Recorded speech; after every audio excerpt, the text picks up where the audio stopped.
बराह रास्त सबको लिए चलते हैं। पंजाब असम्बली के बाहर मुस्लिम लीग नून के रहनुमा, इलेक्शन कमीशन के बाहर मुस्लिम लीग नून के रहनुमा मीडिया से गुफ्तगू कर रहे हैं। NA47 और NA48 इनके हवाले से पिछले तीन दिनों में जो कंट्रोवर्सी क्रिएट की हमारी मुखालिफ सियासी जमात की तरफ से, उसके हवाले से कुछ तफसीलात मैं आपके ज़रिए पूरी कौम के सामने रखना चाहूँगा।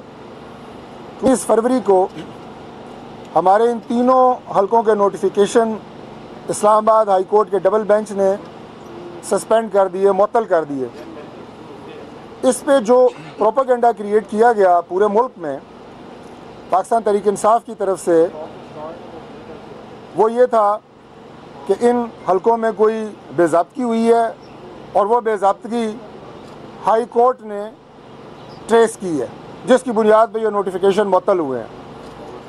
तो मैं आज वो तमाम तफसीलात आप मीडिया के सामने रखना चाहता हूँ कि किस बुनियाद पे, किस झूठ और फ्रॉड पे तहरीक इंसाफ के उम्मीदवारों ने ये नोटिफिकेशन मुअत्तल करवाए, और जब सच हाई कोर्ट के सामने आया, इलेक्शन कमीशन के सामने आया, तो कल अल्हम्दुलिल्लाह ये नोटिफिकेशन दोबारा बहाल कर दिए गए।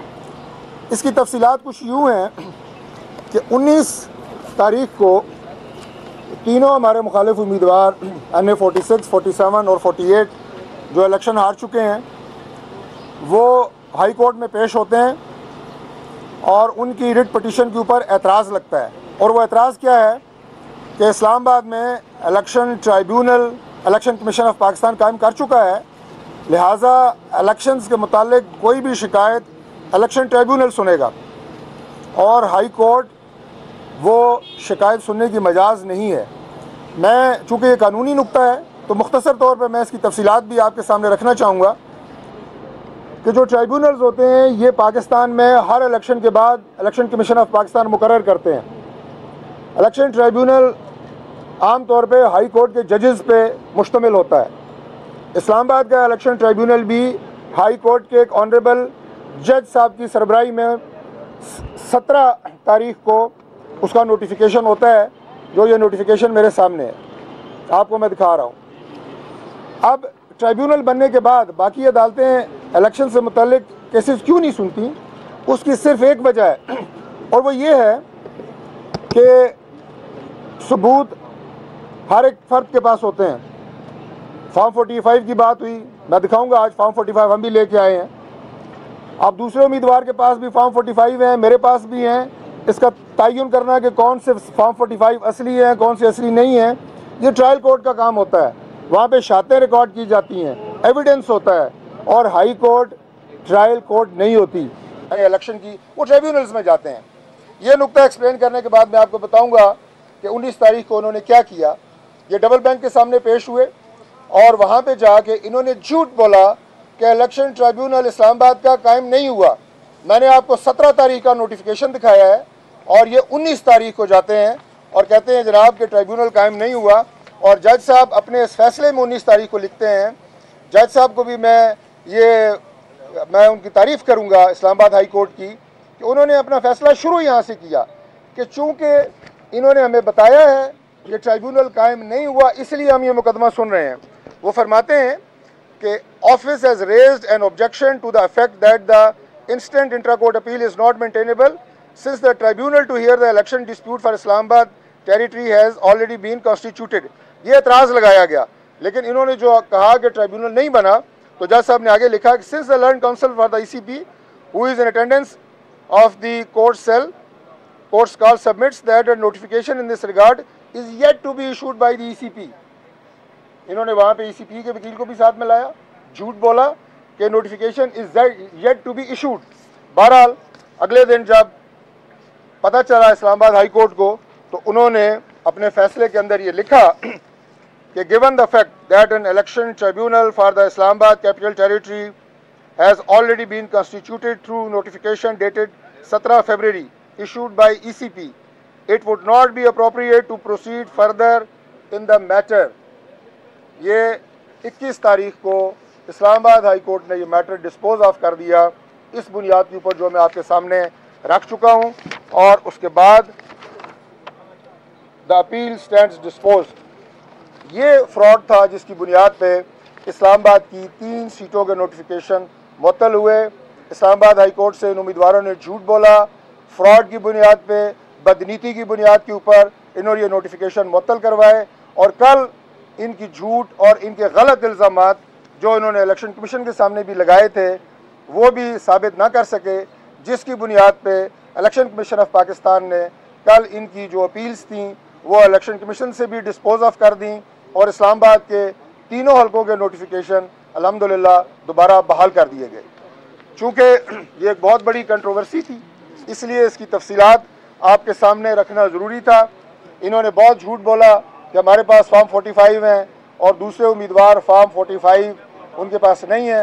हमारे पास तमाम फॉर्म 45 मौजूद है, हम सब के पास तीनों हलकों के सारे फॉर्म 45 मौजूद हैं और हम इनकी तरह सोशल मीडिया पे झूठ बोलना, फ्रॉड के ज़रिए अपनी मर्ज़ी के नताइज लेना वो नहीं करते।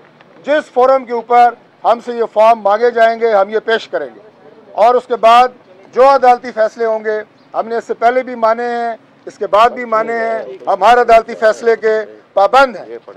मैं सिर्फ ये अर्ज़ करना चाहूँगा इनसे कि खुदा का वास्ता है झूठ मत फैलाएं। 2018 का इलेक्शन हुआ, इससे ज़्यादा एतराज़ात जो 2024 का इलेक्शन है वो 2018 के इलेक्शन के ऊपर उठाए गए। जो अपीलें आज इलेक्शन कमीशन ऑफ पाकिस्तान में हो रही हैं, इलेक्शन पिटिशंस, इससे ज़्यादा इलेक्शन पिटिशंस 2018 के इलेक्शन में हुई।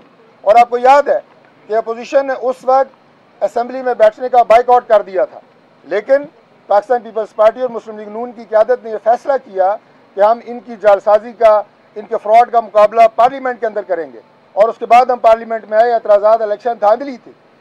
1970 के बाद 12 इलेक्शन हो चुके हैं पाकिस्तान में, हर इलेक्शन में धांधली के इल्ज़ामात लगे हैं। मुझे एक इलेक्शन ऐसा बताएं जिस पे एतराज़ात ना हुए हों। इनके फ्रॉड का मुकाबला पार्लियामेंट के अंदर करेंगे और उसके बाद हम पार्लियामेंट में आए, एतराज़ात, इलेक्शन धांधली थी।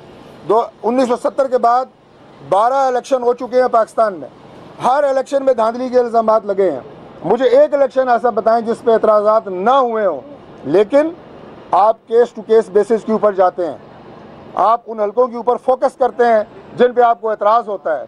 ये पाकिस्तान की तारीख में पहली दफ़ा देखने में आ रहा है कि आप पूरे सिस्टम के ऊपर सवालिया निशान उठा रहे हैं, आप पूरे सिस्टम को कंट्रोवर्शियल कर रहे हैं। मैं पाकिस्तान तहरीक इंसाफ को ये कहता हूँ कि सियासी मैदान में हमसे लड़ें, मुल्क से ना लड़ें। जानब आप देख सकते हैं इलेक्शन कमीशन के बाहर मुस्लिम लीग नून के रहनुमा, यहाँ पे भी कोई किसी तरह की डिस्क्रिपेंसी आएगी वो सामने आ जाएगी, उसको सामने रखें। मैं दोबारा कहूँगा, आप हमसे सियासी मैदान में सियासी जमातों से लड़ें, हम जवाब देंगे।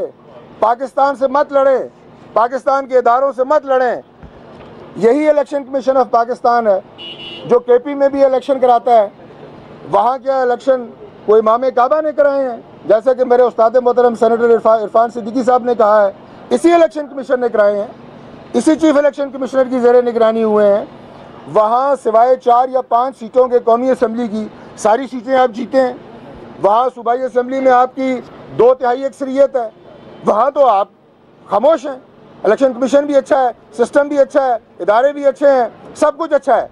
लेकिन जहाँ आप इलेक्शन हारते हैं वहाँ इदारों पे भी लानत, पार्लियामेंट पे भी लानत, हर चीज़ के ऊपर आप जो है लानत भेजना शुरू कर देते हैं। खुदा का वास्ता है, ये तर्ज अमल पाकिस्तान के लिए मुनासिब नहीं है। ना आप जमहूरियत पे यकीन रखते हैं, ना आप पार्लिमानी रवायात पे यकीन रखते हैं और ना आप पार्लियामेंट पे यकीन रखते हैं। आपका इलेक्शन साफ और शफाफ या सही होने का सिर्फ एक क्राइटेरिया है तहरीक इंसाफ का कि इलेक्शन हम जीतें, हम गवर्नमेंट में हो, हम पावर में हो। अगर ये चीज़ आपको नहीं मिलती तो फिर आप तमाम चीज़ों को उड़ाने के लिए बिल्कुल तैयार हैं। मैं ये भी कहूँगा कि आपने इसके साथ एक और मुहिम देखी होगी, जो मैंने कहा कि पाकिस्तान से मत लड़ें।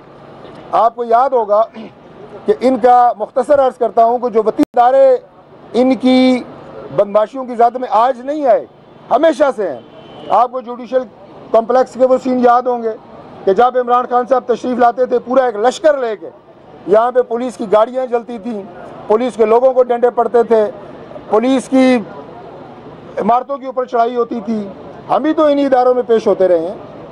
मियां नवाज शरीफ साहब 160 पेशियाँ रही है उनकी, लेकिन एक गमला तक नहीं टूटा, ना जुडिशल कॉम्प्लेक्स का, ना इस्लामाबाद हाई कोर्ट का। लेकिन इस वतीरों के साथ आप तमाम सिस्टम को कंट्रोवर्शियल नहीं कर सकते। आपका मुकाबला हर मैदान में किया जाएगा और सियासी अंदाज से किया जाएगा। मैं 9 मई के वाक़यात का सिर्फ इस हद तक जिक्र करूँगा कि आप कहते हैं कि ये भी आपके खिलाफ एक साजिश हुई। इमरान खान साहब के अपने रिश्तेदार, अपने भांजे फौजी वर्दियाँ गाड़ियों की छतों पर चढ़ के लहराते रहे, जो कोर कमांडर के घरों से उन्होंने निकाली। क्या वो साजिश थी? आपके अपने घर के लोग और उन नौजवानों के, मैं पूछता हूँ कि जो माँ बाप हैं उनका क्या कसूर है? आज जिनका ट्रायल हो रहा है, फौजी अदालतों में हो रहा है, जिन्होंने अपने बच्चों को पढ़ाया था अपने बेहतर मुस्तकबिल के लिए, ख़ानदान के बेहतर मुस्तकबिल के लिए, आपने उनको गुमराह किया। मैं नौजवानों को भी एक बात कहता हूँ कि खुदा का वास्ता है, ये मुल्क आपका है, आपका मुस्तकबिल इस मुल्क के साथ है। उन फोर्सेस को पहचानें जो इस मुल्क को बनाने की बात कर रहे हैं। बयानात को भी छोड़ें, अमली तौर पे देखें कि पाकिस्तान को कौन आगे लेके गया है, लेके जा रहा है, लेके जा सकता है। हम सब का मुस्तकबिल इस मुल्क के साथ है, इस मुल्क के इदारों के साथ है। आप अगर इन इदारों को कमज़ोर करेंगे, आप मुल्क को कमज़ोर कर रहे हैं। और फिर सबसे बड़ी बात यह है कि मैं हमेशा ये बात कहता होता हूँ कि सियासी जमातें मुकाबला परफॉर्मेंस पे करती हैं। वो इस बात पे मुकाबला करती हैं कि किसकी क्या कारकर्दगी माजी में रही है, आज क्या है, कल क्या हो सकती है। गालियों के ऊपर कभी भी सियासी जमातें वो मुकाबला नहीं करती। कम अज़ कम हम तो इस मैदान में बिल्कुल मुकाबला नहीं करते। हम बिल्कुल मेरिट पे मुकाबला करेंगे, हक और सच पे मुकाबला करेंगे और उसके साथ साथ जो हकायक हैं उस पर मुकाबला करेंगे। जैसा कि मैंने आपके सामने इस्लामाबाद की 3 सीटों का मामला रखा और सारी तफसील मैंने आपके सामने रखी कि किस तरह हकायक को तरोड़ मरोड़ के, झूठ बोल के, हकायक को छुपा के हाई कोर्ट से हमारे नोटिफिकेशन मुअत्तल कराए गए। और जो ही अदालत के नोटिस में यह बात आई, फौरी तौर पे उन्होंने इनकी अपील जो है वो डिसमिस की। उस दिन इन्हें इतनी भी तौफीक नहीं हुई कि ये जनाब शोएब शाहीन साहब हर जगह लंबी लंबी तकरीरें करते हैं कि ये जाके सामना करते। जिस दिन ये फैसला हुआ है और उनकी अपील डिसमिस हुई है और ऑनरेबल जज साहब ने शुरू यहाँ से किया कि जनाब मुझसे ये फैक्ट क्यों छुपाया गया कि इलेक्शन ट्रिब्यूनल कायम हो चुका है, और जब कायम हो चुका है तो हमारी तो जुरिस्डिक्शन नहीं, हम ये केस सुने। उस दिन कमरा अदालत में मौजूद नहीं थे। अच्छा, ये मिसकंडक्ट है, प्रोफेशनल मिसकंडक्ट। और आप ये काले कोर्ट की तौहीन है कि आप अपने साथ 15, 20, 30 वकील ले जाके झूठ बोल के अदालतों से अपने हक में फैसले लेने की कोशिश करते हैं। अदालतें एक आध दफ़ा तो आपके बहकावे में आ गई हैं, लेकिन आइंदा अदालतें आपके इस बहकावे में नहीं आएंगी। आप जो मर्जी झूठ बोलें, फैसले मेरिट पे होंगे, हकायक पे होंगे। हमने भी आपको अपने कागज़ जो जिस हद तक आपकी फरमाइश थी दिखाए हैं। और आखिरी एक पॉइंट मैं आपके सामने रखता हूँ कि इस सियासी वो बयान क्या था कि हम IMF को ख़त लिखने जा रहे हैं कि वो पाकिस्तान में इलेक्शन मैटर्स के हवाले से यहाँ पे अपना रोल अदा करे, और इनडायरेक्टली ये कि वो पाकिस्तान के साथ जो मुआहदे हुए हैं, मुआशी मुआहदे हुए हैं, उनके ऊपर कदगन लगाए, स्टॉप लगाए, पाकिस्तान की माली इमदाद बंद करे, जो किस्तें देनी है वो बंद करे। ये मुल्क दुश्मनी नहीं है। ये मुल्क क्या सिर्फ पाकिस्तान मुस्लिम लीग नून का है? क्या ये मुल्क जो है वो सिर्फ नवाज शरीफ, शहबाज शरीफ का है? ये पाकिस्तान के जो 22-23 करोड़ अवाम है, आप उनके साथ दुश्मनी कर रहे हैं। इससे पहले तो अमेरिका को आपने मदद मांगी है।